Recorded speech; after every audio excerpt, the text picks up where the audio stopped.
တယ်ကလေးရဲ့ချွေတယ်ဟေး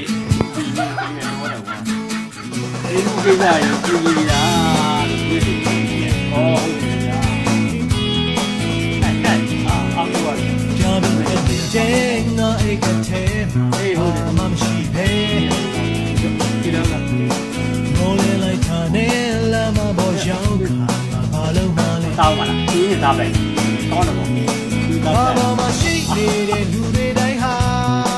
ဘုံနဲ့ဖန်နေတာသာကြပြီဒီလိုဆိုတဲ့ကိုငါတခါပြန်စင်စားဘာပေါ်မှာအားနေတာငါတယောက်ထဲလားဘုံတင်တော့တယောက်ကိစ္စနာတာပြောပါငါအားရနေလို့ပါဒီရတဲ့တယောက်ကိစ္စကုန်တာပြောပါပြည့်စုံနေခြင်းလို့ပါလူတွေလို့ပြောပြမယ်ပြကိုပြစမ်းပါငါပြင်းချင်နေလို့ပါဆိုတဲ့လူမျိုးပေါင်းစုံကြောင့်ရှောင်းတော်နေခြင်း